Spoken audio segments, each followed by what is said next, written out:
Yellow. Hi there again, it's Eileen.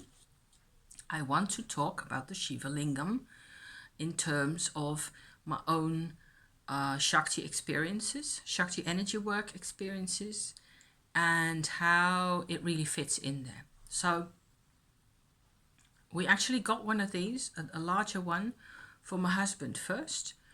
And I had read about these. I had no experience directly or vibrationally with any of these until that moment, until I'd read about them and I just saw them in a shop.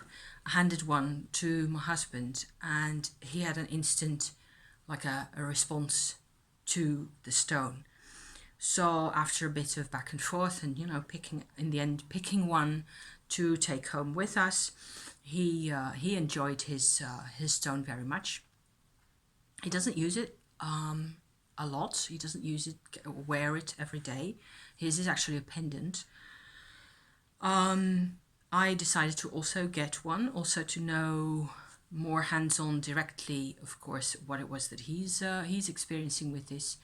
And as I am handling this, and also in my previous Tummo report, you'll have seen me waving this thing around. I find this particularly enjoyable. There's a difference. There's a massive difference to me between my own natural Shakti energy as it is by itself, as I can communicate with it, as I can talk to it. It is, I suppose it is more multi-purpose. Maybe there's a difference between a female's Shakti energy and a male's. How are we going to figure that out without, you can't open a person up and take out the Shakti and compare the two. So I wouldn't be surprised at all if a Shakti energy coming out of the earth, through the earth line and into your root chakra, right? If you were able to really measure its composition, its wave composition. I suppose you could say, I'm thinking sort of wildly groping here, about waves where there's a carrier wave and there's modulation on top of that. You know what I mean? I think that's what actually happens where music is recorded. My grandpa used to explain this kind of stuff to me, but that's a while ago.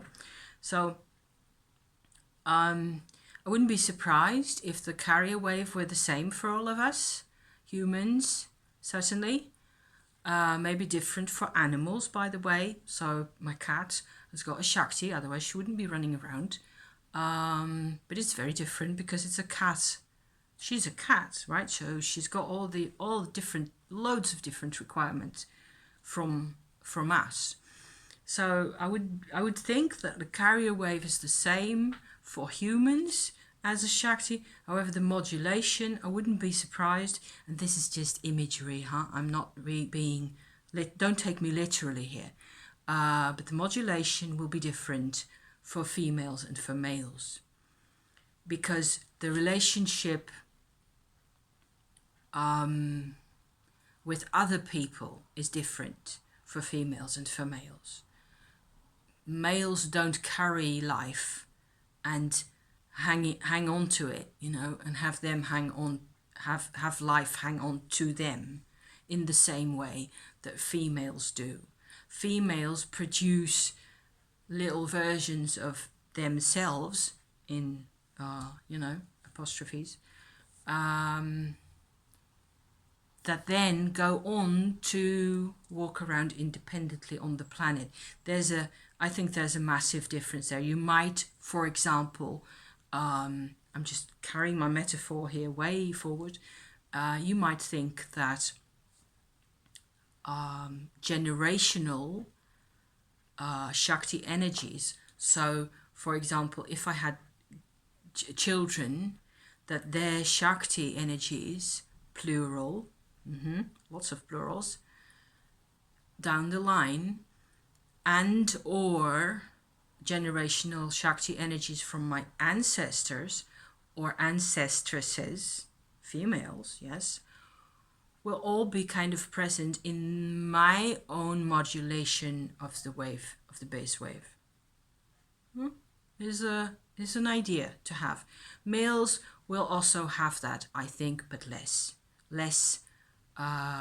dominantly, which to me brings an instant sense of an explanation why this thing is more masculine, why we call this a Shiva stone and not a Shakti stone. It is what's left over if you take out a lot of the modulation, I think. So it's much more unidirectional. Shiva energy is very purposeful, I should say, very polarized. It has, you could point it into the camera and have something vibrational happening out there. I will go outward with this for a bit longer. Okay? Yeah. See what that does. Please report to me if you find that particularly creepy. This will be the stone energy, not mine. Okay, so don't think that you're getting all sorts of stiff stuff from me. Otherwise, other than the stuff that you're getting from me as I sit here anyway. So there's all sorts of stuff here, but this would be, and it would be slightly different if I point the dark end at you and go maybe the other way around. Never mind. Let's just not creep each other out here. Very purposeful, very single-minded, a lot more straightforward, slightly harder to divert, yes, from what it is that it's doing. It presents itself as a column, right? A simple, straightforward column. Maybe this is just Shakti baseline energy. Shakti, what was I saying? Carrier wave. And that's already a huge big deal. So there's temples that contain either the pebble or a larger version. There's huge ones of these. I was thinking of getting one for the house. In India, in particular, in the north of India, and in areas where they practice the Shiva Lingam kind of a religion, there's shrines that have this kind of a shape sitting in a yoni shape. I always thought that was just basically sexual imagery right there. By now, I think it's a bit more than that. There's a river in India, in the north, I think the northwest of India, where they find these. It's actually a particular mineral that has these Shiva Shakti properties. So I would tend to say the Shiva Lingam energy is part of Shakti, but it's only a part of it, and that may explain. Jennifer Pearson was talking to me on the comments about this, and that may explain some of her, wondering about this type of vibration. Really, I'm actually managing quite rather well, I think, with my wavelength theory here that just fell out of the sky. So I have certainly, if I looked at my Earth Star chakra when I was, basically starting on my whole, that's a couple of years ago, I think 4 or 5 years ago, that I really started doing white light energy work first, way before I did any of the Shakti stuff. I used white light to clear out my earth line quite a bit.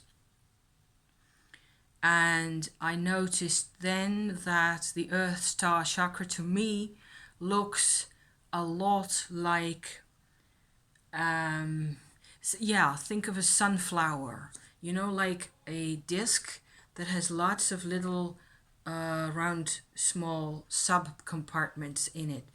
But there's also circles around the outside, concentric circles, lots of them with all sorts of different functions going on forever. So that was my perception of my Earth Star chakra. Looking at it just from here, at the floor down there with my inner vision, I suppose. So that I've always felt like I needed to bring the white light or whatever it was that I was doing in there, and make sure that every compartment got its share, so to speak, so that it could, because if I only did like a single-minded focusy thing in the middle, that wasn't going to do the whole, that wasn't going to do the trick for me. So I've always, I also kind of presuppose that our meridians in our bodies, like the, acupuncture lines along in our bodies, they actually come up from there, from all those little connecting points where the juice passes through, So, okay, so that's like 16, I think. No, that's 11 minutes. Okay, so I have more Tummo intel, which I might just as well stitch onto here, I think. Very subtle so far, but I think it's significant. It may also have to do with the fact that I'm slightly more rested now and that everything is kind of shifting into gear a bit more for me, in spite of the heat and the air pressure and things happening. I have spoken in my earlier video about the Tummo happening along a necklace line of beads of little chakras going up your front like that on the inside of your skin. And what I would like to stress is that the Tummo practice sort of incorporates the Shakti, the raw Shakti energy, and engages it fully into your blueprint of who you really are, also physically. So that is actually a physical thing, this realization, this transformation, manifestation, because you bring a whole lot of energy into a system that's actually there, only most of the time a lot of it isn't operational. And then I was wondering whether the same transformation process, like step forward, would happen in the third chakra area and maybe up from there. I think it's a very complex process, but I think that's actually the case. And I have yesterday done a Tummo where I actually focused the Tummo on from the Tummo floor once it's there and the incandescence has come about. I channeled I brought the sort of the second level Shakti, if you like, up to my solar plexus area right there, and halted there and to see whether, because then again what you get is that the Shakti tends to just go out and up and dissipate and integrate into wherever it's needed. That's what I've been doing so far. So it looks like every chakra is actually another integration point of this next level Shakti that's happening through Tummo. And what you do is you bring, like I said in my previous video, you bring the refined or whatever type form Shakti energy that you have to this spot and wait for it to accumulate there and see what happens. And you're there, you're focused, you're witnessing the coalescing again of the energy into a next level kind of a thing. The next level kind of a thing that I experienced yesterday showed me that there was a whole lot of like a different, more purposeful, there's that word again, stronger, more grown up maybe, kind of a vibe communing its way from my solar plexus through here, through my throat, into my ears in particular, and into my frontal lobes in my brain. Feels really good. I can recommend this any day. And so that's my my most recent progress bit of a Tummo thing here. I find this particularly wonderful to be using because it's just, it straightens everything out for me. And thank God, you know, I don't have to be washed along by the current anymore. No, it doesn't feel like that's a good plan for me anymore. Ideas changing, perceptions changing as a result of, maybe you should call this Tummo 2, Tummo, you know, second level Tummo, where it comes in here and you have to, again, you know, wait for the incandescence, the coalescence, and then all of a sudden it by itself, it goes like this again. It opens up into a new form. It takes a new form. Maybe this can happen all the way. I will take this one day at a time because, damn, you know, you can overdo it. You can overdo lots of things. I find the energy coming to my brain, etc., to be really pleasant because I was overdoing it. I have for the past 8 months or so. I don't know about you guys, but I have been writing and thinking and reading new stuff and experiencing, re-experiencing things and doing astrology and whatever else, you know. I mean, I'm a stay-at-home female. I don't have time to work.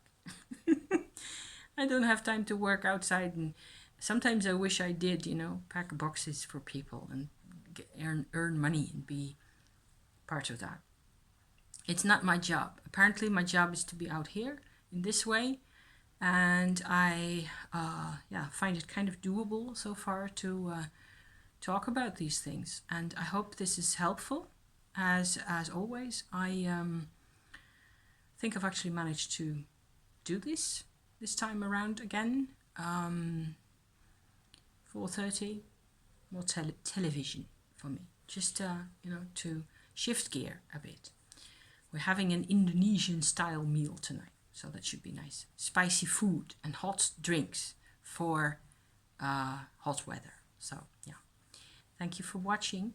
Thank you again, and I will be seeing you next week. Okay, see you then. Bye bye.